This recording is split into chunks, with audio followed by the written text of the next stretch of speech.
Olá, meus queridos amigos do canal Batalha Online. Hoje nós vamos falar de um tema bastante interessante no mundo do Gurgel. É o Projeto Delta, o penúltimo projeto a ser construído pela Gurgel Motores S.A. Tem um último projeto também que nós vamos falar num próximo vídeo, que é matéria para a nossa próxima pesquisa. Mas o que nós vamos falar agora é sobre o Gurgel Delta. Então já inscreva-se, deixe o seu like, compartilhe, curta esse vídeo e fique para saber mais sobre esse projeto inusitado que a Gurgel quis encabeçar no ano de 1992.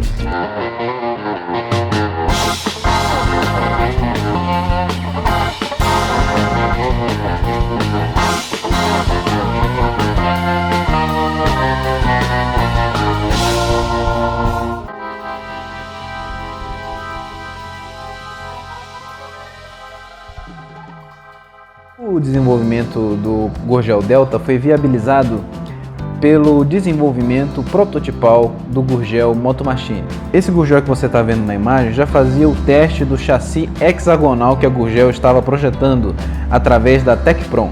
A Tecprom era uma empresa era uma empresa administrada pela holding da Gurgel, que era responsável pelo desenvolvimento da tecnologia dos motores Enertron e das estruturas do Plastil. O Gurgel Motomachine ele foi desenvolvido para experimentar essa nova tecnologia que o João Gurgel tinha projetado, do chassi aparente. O projeto do Gurgel Delta começou a ser desenvolvido no ano de 1992, o mesmo ano em que o Gurgel Supermini foi lançado e que sucedeu o BR-800. O Gurgel BR-800 e o Gurgel Supermini conviveram no ano de 92, né? Tanto que existiram alguns acionistas que não receberam seu Gurgel BR-800 e acabaram recebendo o Supermini.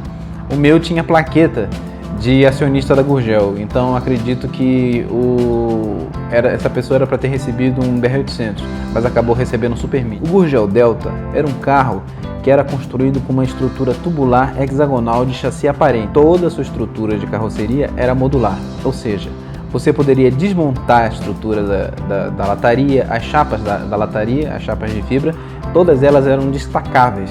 Então você poderia mudar as chapas em caso de colisão, em caso de acidentes, você só trocaria o módulo que foi danificado. E assim você conseguia ter uma reforma rápida do veículo, sem muito gasto, inclusive na produção do automóvel. Em cada região do Brasil haveriam kits. Na região Nordeste haveria o carro com ar-condicionado e na região Sul haveria o carro com aquecedor. A ideia era fazer e transformar o carro na região em que ele se encontrava. Sendo assim, você compraria o carro muito mais barato e compraria os kits para colocar e montar o carro ao seu bel prazer. E assim, cada carro em cada região teria características próprias de utilização. Para isso, o Gurgel quis descentralizar a produção de veículos do sudeste do Brasil. E ele fez o que muitas indústrias já fizeram aqui no Brasil, é descentralizar a produção, sair do sudeste e ir para o nordeste. Para isso, ele viabilizou a construção de uma fábrica em Eusébio, no Ceará, para descentralizar a produção de veículos do sudeste. A fábrica de Rio Claro funcionaria para a construção de carrocerias, chassis e acabamentos, e outros componentes. E a fábrica de Eusébio, no Ceará, funcionaria para a construção de câmbios, diferenciais e o motor Enertron.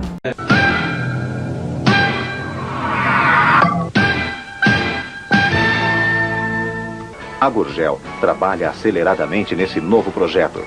Para viabilizá-lo, criou a Tecprom e, para produzi-lo, está construindo uma nova fábrica em Fortaleza. Com a parceria que seja possível do nosso governo, e já sei da disposição do governador Fleury de São Paulo, de fato levarem a cabo o sonho de se construir aqui o primeiro polo automobilístico desconcentrado no sudeste brasileiro para produzir tudo quanto de impacto econômico e social tenha este empreendimento. Dada a importância econômica e social desse projeto, foi assinado um protocolo de cooperação entre os governos do estado de São Paulo e Ceará. É lá no Nordeste que será produzido em massa, brevemente, o novo Fusca brasileiro. Ele já havia comprado o maquinário da Citroën para fazer o próprio câmbio e para desenvolver melhorias no Gurgel Enertron. Infelizmente, acabou que esse sonho não foi realizado e o Gurgel não conseguiu descentralizar a produção e não encontrou o apoio que ele precisava, inclusive é o que mostra o protocolo de intenções, em que o governador Ciro Gomes assinou com o Fleury. Através do protocolo de intenções com os governadores do estado do Ceará e o estado de São Paulo, o Gurgel inaugurou assim a sua fábrica em Eusébio, na cidade do Ceará. Inclusive o governador do estado do Ceará, Ciro Gomes, tira a capa de cima de um Gurgel dentro dos galpões da fábrica. O Gurgel já havia comprado o maquinário da Citroën dos antigos do Chevaux para a realização e o aprimoramento da produção dos câmbios Gurgel, dos diferenciais e o aprimoramento também do Gurgel Enertron. Mas o protocolo de intenções não foi cumprido e todo o investimento que a Gurgel empregou no estado do Ceará na sua nova fábrica acabou sendo um dos tiros de misericórdia que fizeram a Gurgel Motores falir. Um Gol Bola em 96 era R$15 mil. O Gurgel, em 94, propunha que o Gurgel Delta seria por R$5 mil. Diante de todos esses reveses, de desse constrangimento político, em que o Gurgel acabou sendo golpeado em Eusébio, no Ceará, e não pôde construir sua fábrica, ele acabou entrando em processo de concordata. Mas a Gurgel não parou.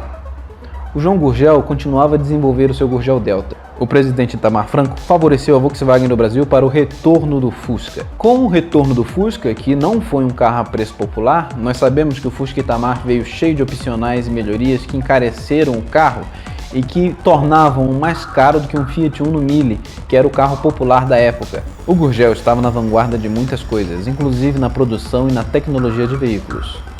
Com os seus veículos novos, o Super Mini Pickup, que era um protótipo raríssimo, que ainda existe, ainda está com colecionador, o Super Mini 95, que também está nas mãos de colecionadores,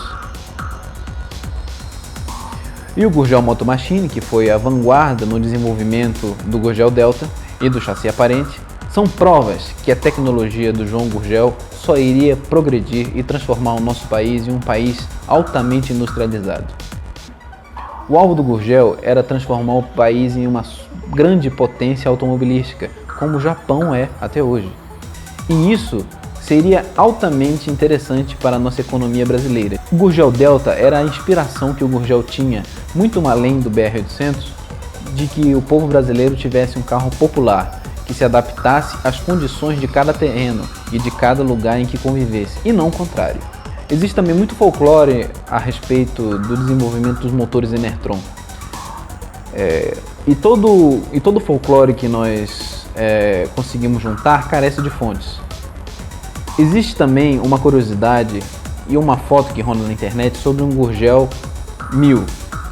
Nós conhecemos uma pessoa que conseguiu e aprimorou o Gurgel Enertron para que ele tivesse 1000 cilindradas. O que não era uma tarefa tão mais difícil se você colocar na ponta do lápis e fazer todas as projeções ideais para aquele motor. Mas o interesse do João Gurgel era produzir um carro injetado.